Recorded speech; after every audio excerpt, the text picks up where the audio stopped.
Good afternoon, guys, on a Sunday afternoon. Hope you're all well. A few of you wanted me to do a video on the radio station that I do. It's a local little setup. You're currently looking at the mixer I used for mixing on air. It's a Pioneer make X DJ-R1. It's a lovely, grateful unit. Had it for just a little bit over 2 years now. Works brilliantly. Pioneer makes some great stuff. Recommend you check them out. So basically, I asked a few of you if you wanted me to do a topic of my radio setup, and a few of you came back and said yes, you'd like to see that. So I'm going to show you the basics. I'm going to show you the transmitter, the SWR meter, which you don't necessarily need, but it can be helpful in many ways, and then the aerial in a few minutes, which is high up outside. So I'll show you in a minute. I'll show you the transmitter first. Alright, so this is the transmitter here. It's a CZE7C. It's got two power settings, L and H. Low is 1 watt and high is 7 watts. I always broadcast on high 7 watts because, you know, you might as well get the full advantage out of it. The speakers I use for monitoring my station. When I'm mixing live on the air, I like to hear it so that I can get the best of my ability out of my equipment. I've got a mic down there. Now I'm going to quickly turn the unit on and show you the frequency settings. Alright guys, so as you can clearly see, it's got an H. Now that is high for 7 watts. Now if I quickly just give a tap of that, that'll go down to L. Now if you used to press the power button, that'll be 1 watt, which depending on your terrain and your location and your aerial, it should go roughly about half a mile. On high power 7 watts, if you've got a really good tuned aerial like myself and your location's not too bad, then it shall get you a maximum of 6 miles. But it can be less than that on high power. Just because it's 7 watts, don't always assume it's going to go 7 miles, because that sadly is not always the case.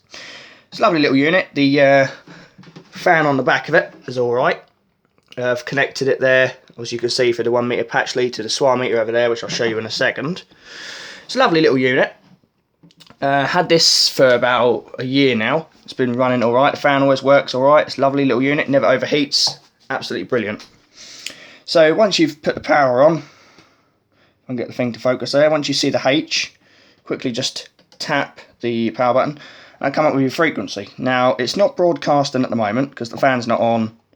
It's all quiet. That's not on air. Plus the radio's on, which nothing's on it yet. I use a clear frequency in this area,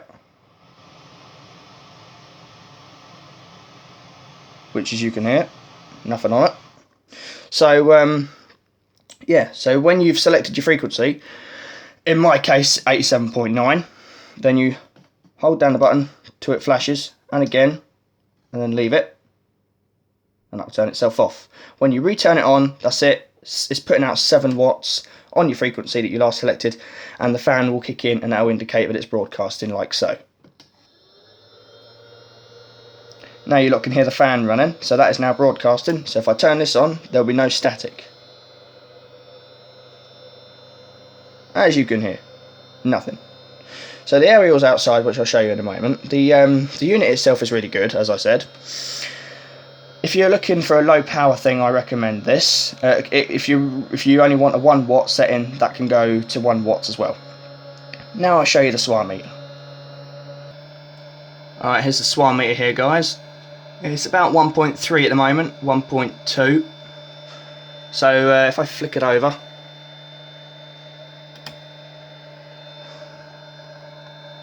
needle's right on the set mark there. It needs to be all the way back into the red, and then when you flick it over to ROS, then that's the result you're going to get from your aerial. There we go.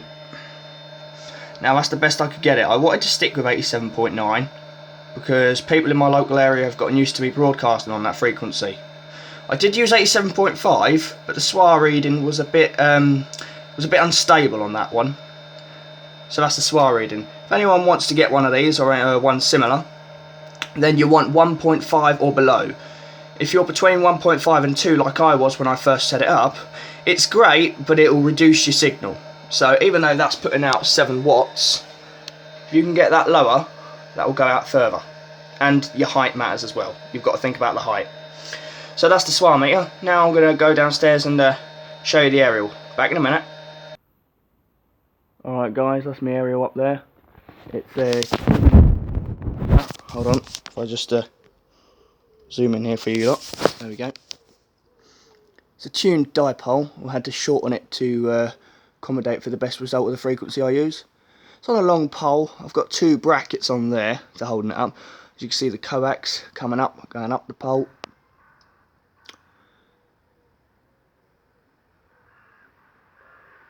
So there we go. There's the aerial. Alright guys, that was the aerial outside. It's as high as I can get it at the moment because we had some strong winds and the brackets are quite low down the house, you see. So what we've had to do is we've had to put that up. I'm hopefully going to get a 3rd bracket further up the wall so I can put it up higher. But that's an ongoing thing there. I've got my CD collection here. Feature all the now stuff, and I won't show any makes. Just some floor fillers, anthems and things like this. Got some 80s jams here. I've got more packets of CDs there. That's my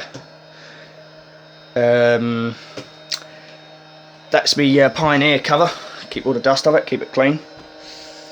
I normally keep the unit up here just so it's out of the way. There we go.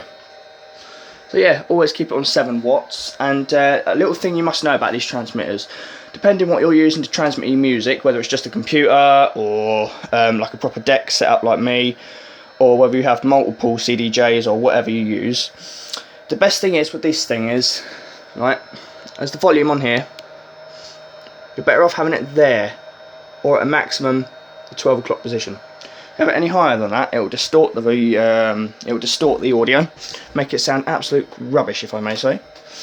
You're better off having your audio coming out of your main source because it gives a better signal out on the air, and plus it gives it a more stronger signal, so that will benefit you in many ways. So yeah, there's not much to show you, but I've got my transmitter and my SWR meter there. My SWR meter does always stay the same. I got it all sorted and sussed out. It does go up to 1.5 in the rain, but that's only if you've got extreme heavy downpours and things like that, you know, but the signal's still roughly the same. So yeah, been out and tested it before.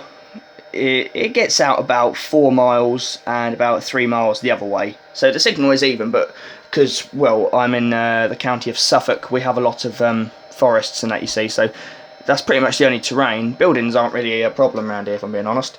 So yeah, hope you guys liked the little setup that I've got.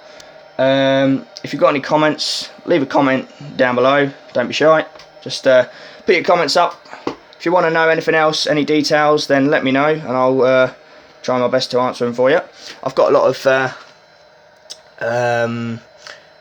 leftover coax there because I've got a 20-meter coax, you see. But yeah, love it, great little unit. Really happy with it, and yeah, got some good subwoofers there as well. So if you've got any comments, guys, let me know. If you want to subscribe, we're gonna have some more videos coming up later in the month in August as well.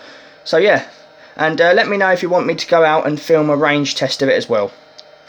Alright, if you got any comments, then put them down below. Thank you. Bye bye guys. Bye bye.